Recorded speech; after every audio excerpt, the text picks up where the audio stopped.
Good evening. I'd like to call to order the board meeting for the West Bend Community Memorial Library for Tuesday, February 16. If we can all stand for the pledge.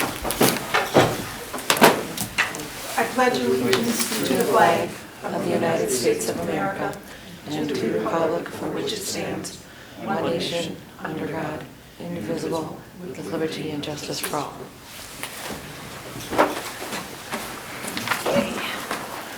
I would like to call for an approval of the agenda.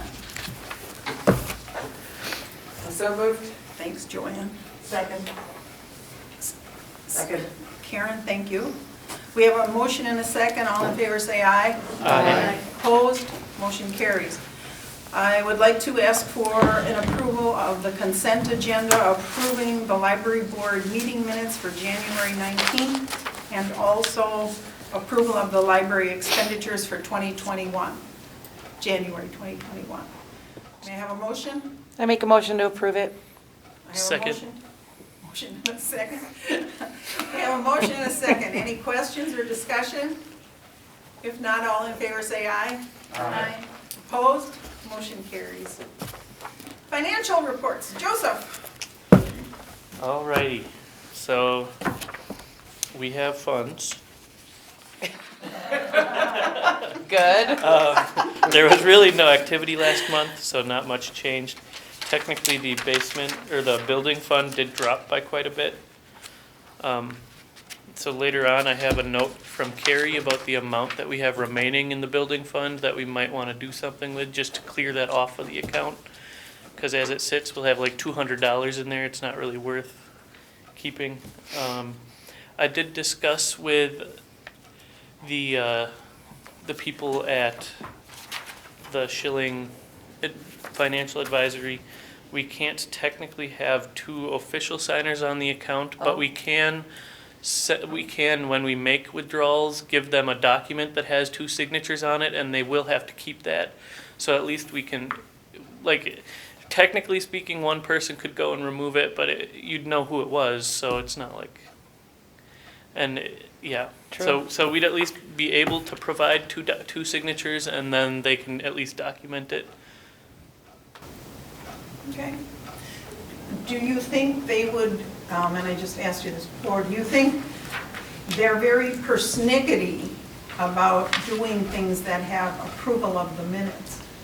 If we would they allow a withdrawal without minutes? I'm just curious, and that might be a question to ask them. Yeah, I'm not 100% sure. I'd probably have to double check. Yeah, because they're pretty persnickety to get you to have approved minutes to do Right, stuff. right. So that would just be a question. Yeah, I can double check with that. And one other thing, you said there wasn't a lot of activity. There actually was. The city deposited their balance in their operating budget for January. I mean, in the ones that I have the checkbooks on, there was not much activity. Yes.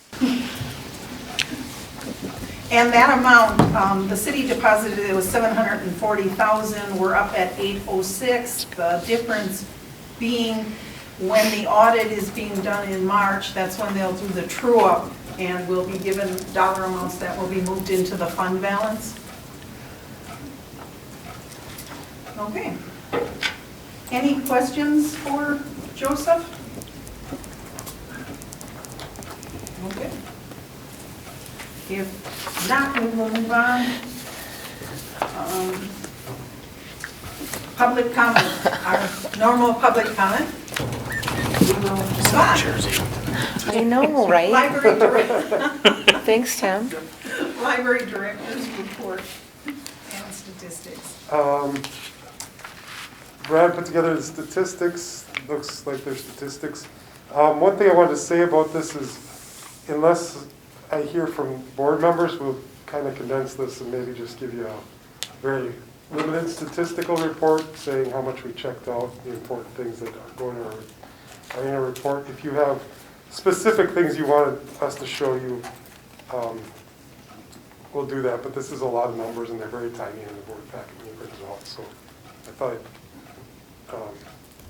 really just look at the major activities instead of the details of everything. But if you want something specifically, let me know. Steve, is it possible to have some sort of little more dashboard? There's a lot of numbers on there. Yeah. And making it more graphic and simple of something that we can use to track, and maybe it's not monthly, but quarterly. What those big, maybe recommendations on what those big things are that you think we should be looking at as a board, and then we can have a conversation, because there is, you really got to go through each little line item and look at it all, and simplifying it, I think, would make it, maybe even provide richer conversation on what we should be targeting. Right. Yeah. What I think I'll do is I'll put it on, I'm going to work with our team and see if we can get the major things on the library webpage. So we talked about having the kind of the McDonald's hamburger thing of over 60 million served or whatever, billion served or whatever it is, and just have that with the total of our circulation for the month. There, and then a couple other, details of, just to give you the numbers. The neat thing about when we were doing the annual report, and I'm going to talk about it later, but it applies to the statistic report, and I told Jay this today, just about every month, about a quarter of our collection is checked out. So if you think about the size of our collection, a quarter of that is checked out every month, which is pretty amazing. A little bit less during COVID time, but it's still a lot of books. So when you come in and take a look at all we got and say, wow, that's a pile. So we were trying to figure out how to visualize that as well, to share that with the community, because these big numbers sometimes get lost. It's for me, anything over a couple $1,000, a couple thousand or whatever, it's a lot to keep track of. I like smaller numbers personally, but I mean this is same thing with books. It's a huge collection, and we're checking out a lot. So with that in mind, something for us to think about is 30% is a good goal for us to have checked out. We're at 25%, so it's not that far off. So that can be reducing the collection a little bit to get rid of some of the anchors that are there and not moving, or increasing circulation, probably a mixture of both of those to kind of get us towards that 30%. That's the standard in libraries, is 30% is checked out at any given time. So, but pretty good. I said too much already, I was fumbled in there a little bit, but that's statistics. Some of these statistics, though, you keep automatically correct, because like transit's in and out, we have to provide that at the end of the year for state and stuff like that. So the statistics are there.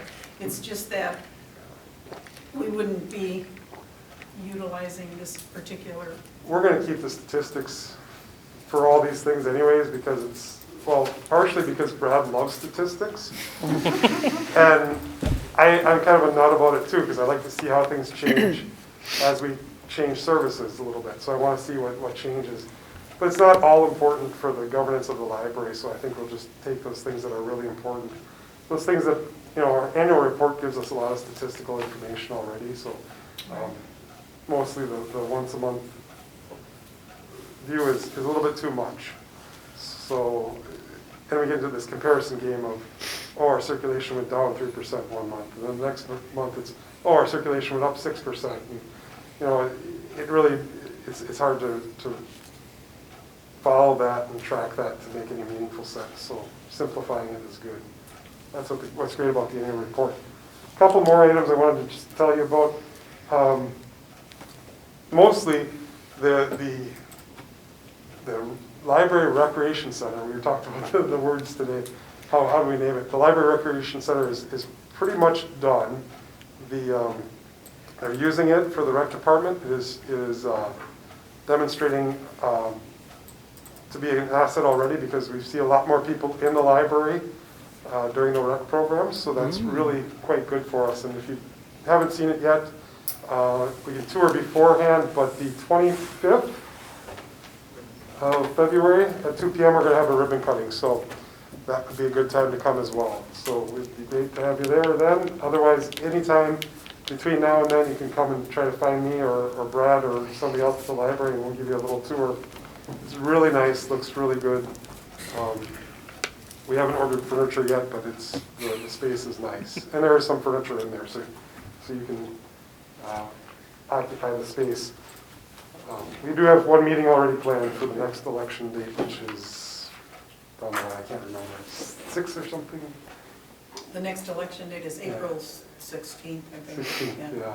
So we have a So- meeting planned for those rooms? Yeah, well, the bid board is going to meet down there for the April 6th meeting, is the plan, Oh. so. Okay. So we're already getting some use out of that as far as meeting space. I'll be meeting with the early risers on Thursday this week, and I've had a lot of meetings, talked to a lot of people, I'm not going to go through them all. That's about it for me as far as director's report. Okay, any questions for Steve? If not, we'll move on. Board President's report, been a quiet month. Things are settling down. I think all the board realizes that, so that's good. So nothing really to report. Old business number 9, Monarch Library System update.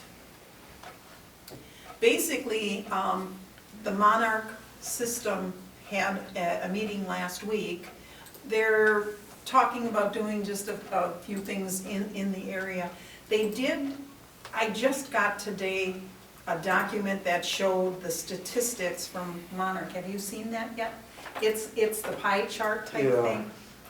Can send that out to the board. So there's one showing the 2019 statistics for Monarch, and that's all the books used and things, and then the 2020 one to do a comparison. And of course, there is a decrease because of COVID, but if you want to have Brad send that out, or I can send it out, I do have a copy, Sure. I can send it out to the board, I'll send it out tomorrow.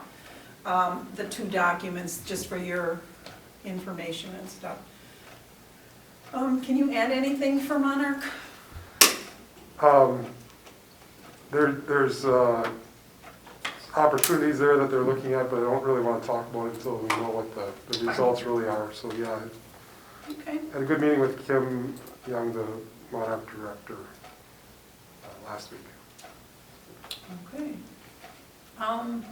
Any questions on Monarch? Okay. Old business number B, basement renovation update. You kind of covered it, but if you wanted to add anything? No, I think I said enough. It looks great. Basement does look great. I was down there and I'm really impressed. Some of us have seen it before any of the renovations started. And if you go down and see it now, it's like, wow. It's beautiful. It's very nice. I think we're gonna get a lot of use out of it. Oh, you could bring up that they had the first program Yeah, and attendance on Saturday.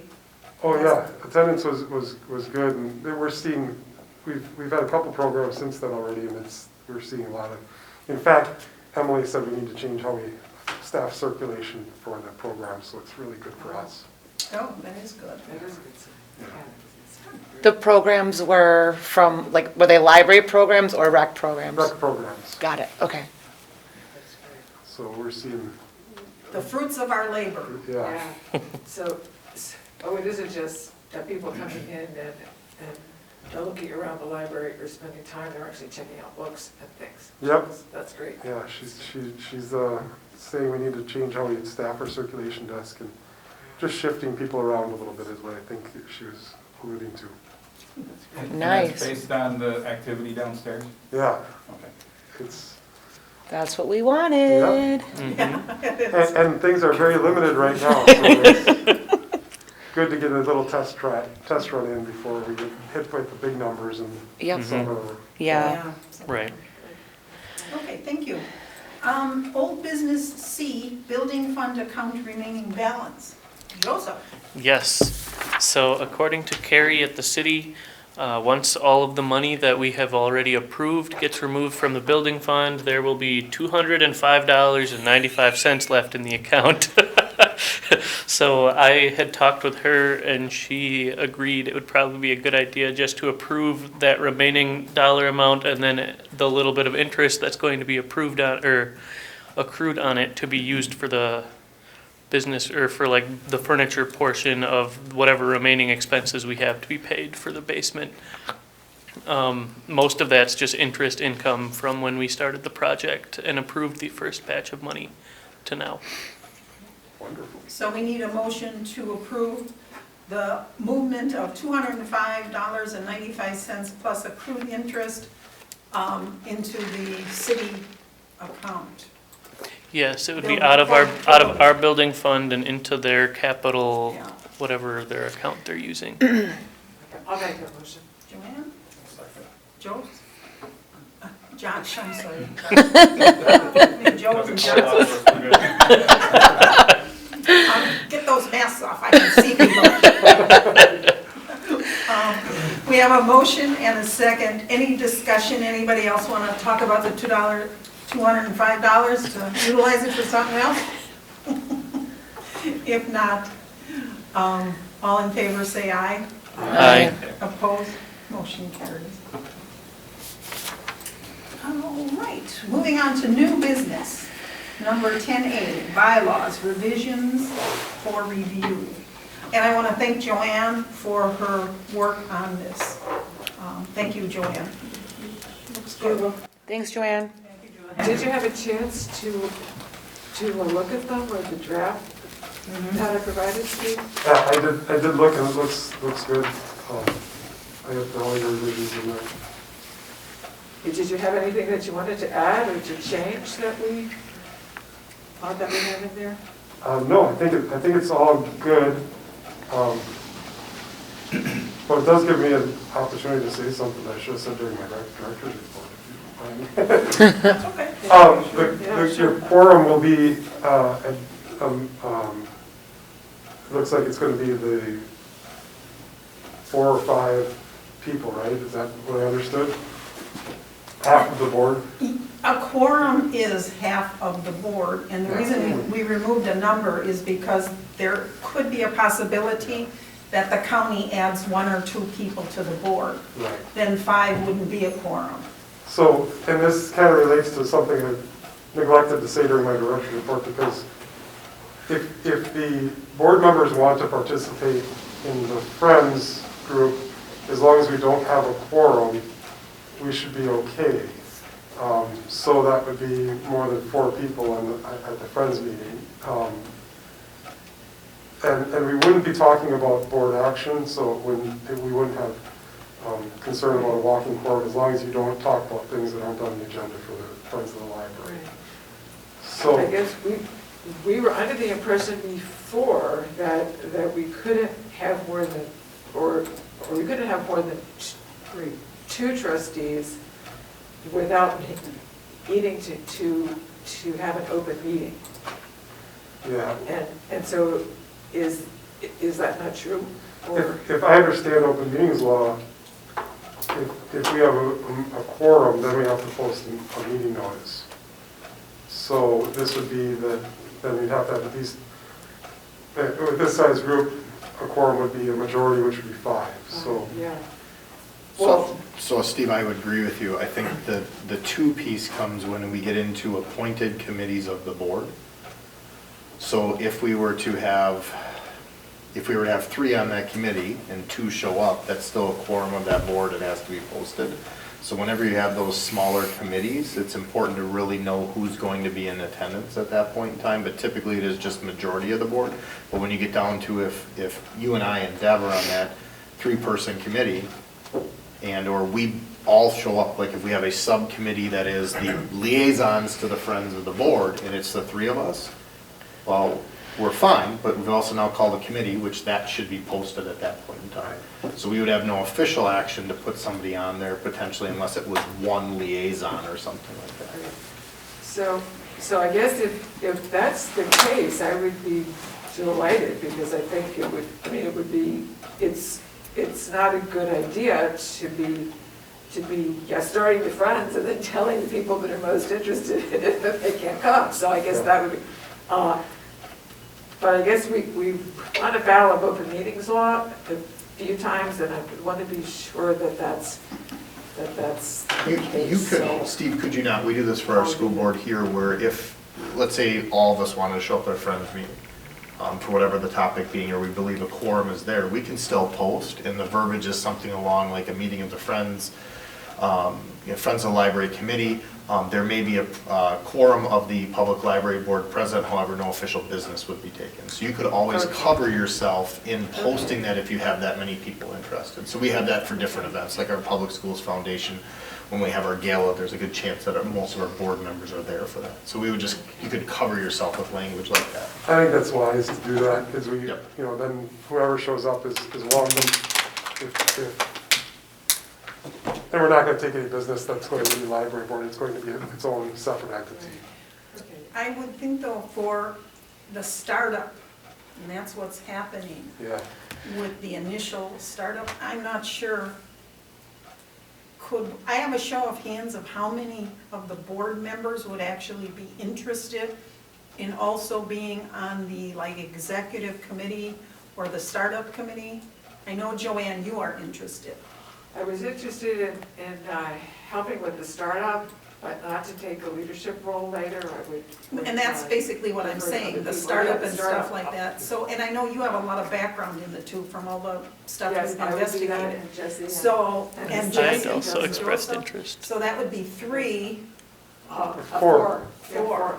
that's perfect, so it's still under a quorum. Yeah. I think I'll post it anyway, that they're, Okay. just like Tim said. Well, and by posting it, maybe you'll get more people. Right, Yeah. you never know. That's true. Mhm. We'll find out who actually reads the Right, Yeah. right. postage. Okay. Okay, great. So now we go back onto the bylaws. Now we'll go back on the bylaws. I know we deviated a little, but that's okay. There's, the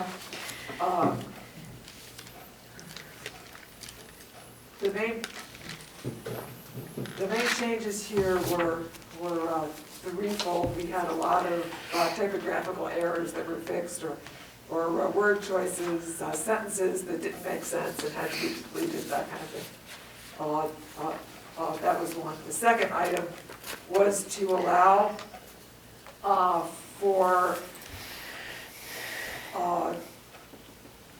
trustees to vote if they were only present virtually at a meeting and not there in person, which was not allowed. And then the third thing was to allow for the board to take action without a meeting, like if we have an emergency situation and we decide to close the library or something like that because of the weather. So those were the three things. After we made the changes, using other existing bylaws at other libraries in Wisconsin as places to steal from, plagiarize from. Kimberly at Monarch reviewed it and she was happy with it, so that's good enough for me, I think. So are there any questions or discussion about any of the changes in there? Joanne, can I ask 2 questions about virtual Sure. attendance? So we offer that for a school board here. Sure. There's no reference to any notification to Steve or the board president on the timeliness of I want to attend virtually. So the fact that the way it reads right now, I can call Steve at 6 o'clock and I'd like a Zoom meeting or a phone call to attend tonight's meeting. And Steve, I can send both of you language. We went through this internally here for our board this evening. And then the other question I would have for the board to consider is as much as we live in a mobile society, the idea that the preference is that we're here virtually or we're here physically to attend and be present at the meeting than virtually 12 months out of the year. Sure. And so just that's the only 2 asks of how do we clean that up to show some preference that we'd like to see people here physically in person for our meetings. And then just some sort of process of notification of, because it may not always be possible. I mean, just depending upon where we're having the meeting. So if all of a sudden we just have a meeting in the basement of the newly revented library, that may not work for, technologically or whatever else, but it's also not fair to Steve in the city to have me call at 6 o'clock and say, I can't make it, so I'd like a Zoom link. Right, so it isn't guaranteed, and I guess it's not that, I think on a regular basis, they would need at least a day's notice, but So do you have language that? Yeah, I'll send you our board, I'll send both of you our repository. We ask our board members to notify us by noon day up. So it provides us time to set, I mean, we're all kind of used to it nowadays, hopping up, throwing up a Zoom link or getting a phone call in is not as difficult maybe, or we're used to it, but just some sort of piece so that we don't have the board member literally calling Steve 25 minutes before every time. And yeah, it's not convenient for me to drive down to the library. Like, I don't want to ever get in that boat, and I don't think our board members would be that way, but we're also writing rules for those who may come after us.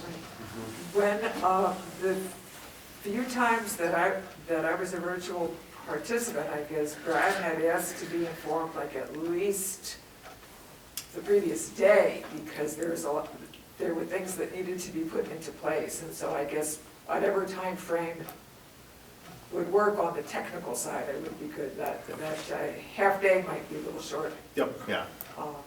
So you'll. I'll send you guys a link to our policy that drives it, but that would just be the one ask, and it's more for being the person who has to set it up here.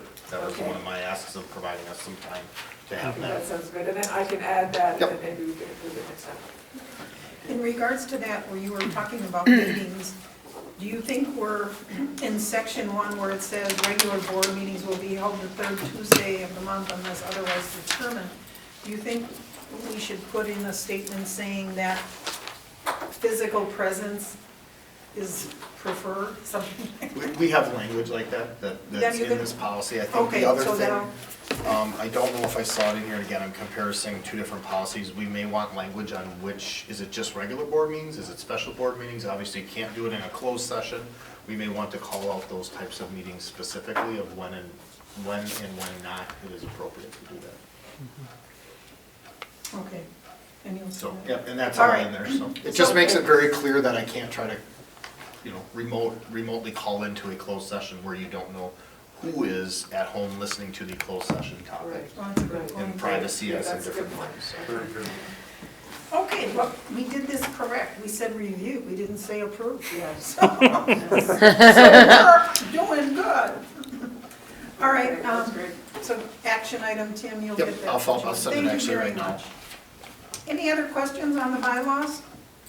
I wanted to just ask if we really want all trustees in Article 5 to need to approve? See, that's one of the things that I've seen in a lot of. I mean, I understand, Yes, but at the yes. same time, if just one person is away from It's not our computer. choice. Okay, The way the governing statute reads is that if the decision is unanimous, it can take place once the decision is made. If the decision is not unanimous, there has to be a 10-day waiting period, which removes the whole point of Right. having this, of having this action without a meeting. So, okay. and believe me, I tried to get her out. Well, that's why I just figured I'd ask, because I just thought it was a good question to ask, but Yes. And you that were makes prepared, sense. Joanne. Yes. That was very good. Absolutely. Okay. Any other questions? Okay, thanks, Josie. Moving on to number 10, new business B, the annual report and approval. I see the state has amended the report for COVID quite a bit compared to what we had to do last year. There's like at least two extra pages Yeah. from the last year's annual report. Anything you'd like to say, and then we'll see if there's any questions?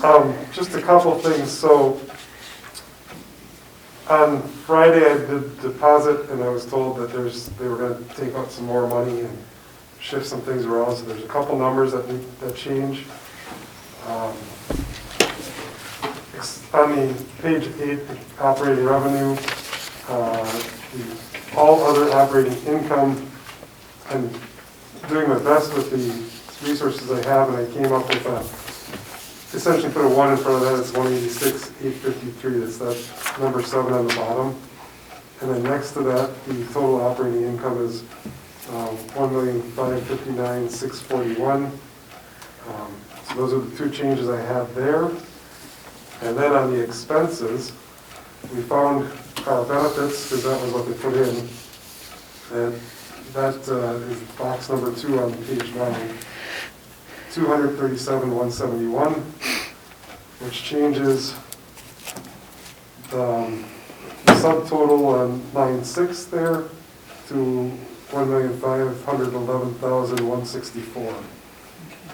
So, and of course, the audit will come and tell us that things have changed beyond that, but this is our best guess with the data I have so far. And I had one question. I know, let me see what page was that on. I know winter in Wisconsin is long, but it says we had 52 weeks of winter. That's on page 1. That was on page 1. And Page Page 1. one. I have it highlighted. it was like, oh, I think that That's severe awesome. cold got to some. Yeah, because then there's also the line where it says staff only, so I was wondering if technically some of the parts where we were shut down inside for COVID, we should be in there. Well, you know, the staff only might, we did have a month where we were doing curbside. Right. But we Yeah. were still providing service. Well, because it says no interior service for the public. Yeah, so I guess So I was, there I just, should have been a 4-week period in that section. So 4 weeks. I don't think they changed, did they change the hours for that time? I'm not aware. No. So- that I The don't pickup know. hours were changed, They yeah. did have, yeah, they did have different hours. It was like 9 to 5. Yeah. Mhm. Yeah. Okay, so So you can calculate that and put that in. I'll add that. And then, what are we gonna say for summer? 2 weeks? Yeah, well, they do keep it, they do call us all winter if we haven't changed hours throughout, if we don't change hours for summer hours specifically. Okay, That's why it's under winter hours. Oh. okay, Um, okay. I Which see. is, it's kind of silly when they make detailed reports everywhere else in the next couple pages. Okay. But, but yeah, There was a yeah. time where we were open a little longer in the summer, so Yeah. now we consolidate. That's because the city got our budget, so. Okay. Steve, do you know if the intent is, we had to do something similar here for the schools around COVID and questions, is the intent that they're gonna collect this and issue some report back to the library so they can look at changes in library processes and whatever else to share as a state as a potential learning opportunity, say, oh, like 70% of people went to online library card, you know, Yeah, something like that or along those lines? I doubt it. well, the libraries are small in the totem pole. The schools are Yep. much higher up, so they get a lot more response. And we do have I think we have a full staff in the library division right now, so they might do something, but I wouldn't expect much to come from that. Because there's such a diversity around the state, you know, that we won't. For example, a lot of the north libraries are still closed. Yeah. And Menominee Falls just opened, I'd say, within the last couple of weeks. So that one I want to watch because of Act 420. Because that should bring the money that Washington County has to pay out to them down. Yeah, Because they haven't been open as long, which is a good thing. yeah. So, it was interesting just going through and seeing the different types of questions they changed and asked. So somebody during COVID was actively modifying our reports. I suspect they'll have that for this year as well, because we won't be out of COVID. 100%. Then we'll be back to normal. Okay, so what we need to do, because this is due to the state by March 1st, we need to approve it with the changes that will be made, and then I can come in and sign that when you've got that. Are there any other questions? No? Okay. If not, we need a motion to approve with the changes. I'll make a motion to approve the changes. Thank you, Jesse. I'll second it. Okay, which one is it? Karen. Let's wrestle for We it. have a motion and a second to approve to approve the annual report with the changes that Steve will be making. All in favor, say aye. Aye. Opposed? Motion carries. Thank you. Thanks for the effort. Number 10, new business C, city email addresses for board members. We're moving up in the world. Well, maybe. Yesterday I got a note that there is a cost that the city will charge for email addresses. So, Do you pay that, Brent? It may come out of my stipend, I'm not certain. I do have a city email address, but it's the district's. It's the generic one, it's not like it's, Generic, Oh, but, Yeah. so it's not personalized? no, Okay. no, Oh, because of it being a district, okay. right. So well, when I took over, there wasn't any changes made from the past No, it was just Alderman to mine. District Right. 3 Yeah, or it's whatever. District 3, and Okay. it just comes up that way. Do you know what the cost is? I think it was like somewhere between $80 and $90 per email address. Oh, that's a oh, So it was a little bit more than what I thought was reasonable. Monarch ain't gonna charge, are they? If they But charge, Monarch it's going has to be next to issues. nothing. So did they give a reason what the 8090 was for? There's a anti-phishing software that they have, and then there's another component that I was not familiar with, honestly, and it's security issues, I think, is what they're concerned about. Archiving as well, probably, for the, Well, I don't think we should spend the money on that. I think books and materials are probably more important than a standard email. And I'm not against going back to the system. Steve, this is when you were getting on board. There was no policies or rules in play for anybody when they walked there for a open records request. And who's the controller of the record at that point in time, where in the case if it's the city, it's the city, if it's here, it's us, and then my department pulls the open records request or whatever else. And so that was the concern of the system not having those rules in play. Right. And just, barring the fact of maybe they haven't, I didn't realize it was that popular. The idea that without any rules in play, you want that in a situation like this, because now you're handing access to look at all of our emails over to somebody else outside of even our own library here. right. And some different things. So I think that's, if we want to pursue that, we could go back to the system and have that conversation, or you can just stay status quo and keep your, your Personal public email or type. public. Yeah, your public emails. And I might learn something more from Jay later on. He might say, we'll take care of that for you, it won't be coming on your budget, or we'll give you the money to cover that in your budget, whatever the case might be. That's a possibility. Do we pay that for, because each of our city employees, do we pay that? I don't think I don't think we do. that comes out of our budget. Okay, okay. Just always questioning what the city's trying to do. Yeah, I'm gonna learn more.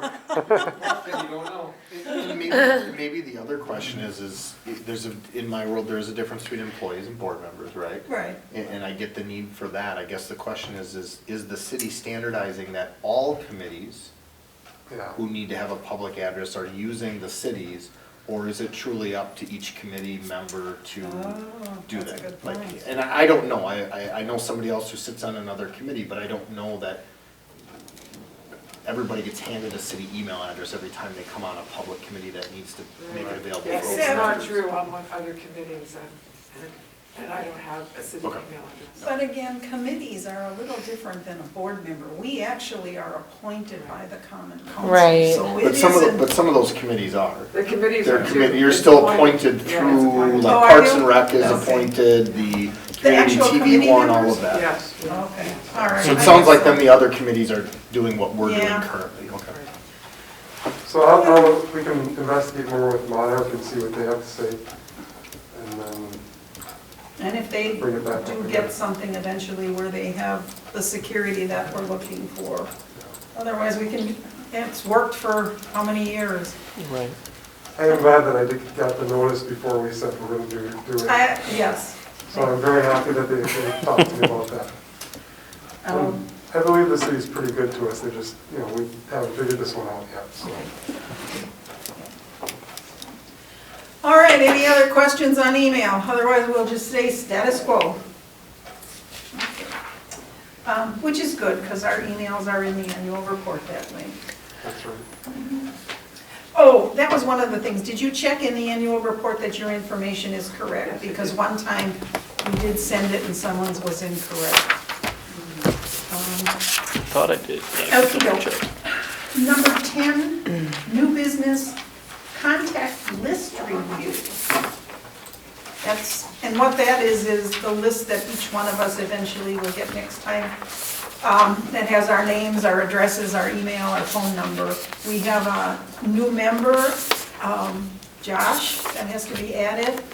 And also, Cindy, has that been corrected on the? Still not yet. Okay, Steve, one of the things that has been a thorn in Cindy's side and Karen's is that on the city website, Karen is still listed as secretary, and Cindy's been secretary since May of last year.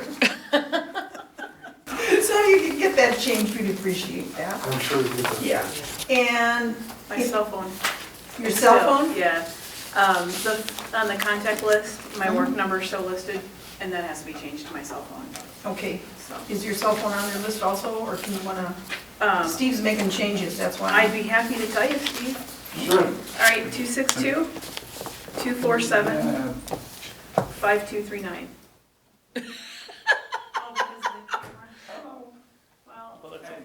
It's fine. It's all on, Yeah. you know, anybody can request it, so. But now you're gonna get calls saying your car insurance. Too late. I don't think it's gonna happen. No, I don't think so. If there's anything else that anybody sees, let Steve know, and then you'll get those out to us. Okay. Our next regular meeting is March 16th of 2021, and that'll be back at the Common Council Chambers. I'm hoping we get back to the library soon. I really am. What determines that? Space, COVID. We probably could do it in the, With that new rec area? oh yeah, we could probably do it in the rec area. We have Good. tables. Yeah. So that might be something.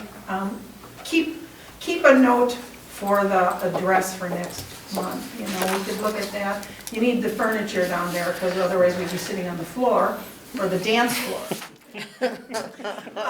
Dance. That could be The interesting. other thing, You'll have to let's see, stand. the story room probably wouldn't be quite, I think the story room would be okay. It's close. The story room could be that way. I'd like to get back to the library if possible. So you check that out and I'll then check we that know. out. I'll make an effort to find a way to make it work. Okay. Let Tom know, otherwise we won't be taped. All right. Jess, the assigned task list? Okay, so I've got that Tim's gonna get Joanne the language for virtual meetings for the bylaws. Whoa. All right, Steve, you're gonna revise the annual report, just those couple of things that we've got to change, and then also changing the cell phone number for Cindy and the secretary status. Yes. That's all I got. Brett? Oh, Joseph. You're Joseph. pointing at Joseph. The signatures, you were gonna follow up on? Yeah, just to ask Oh, about if the minutes would be needed. Oh, that's right. Thanks, Brett. Goodness honest. Boy, that council does it. Sharp as a tack. All righty, if nothing else, we are adjourned. Thank you all.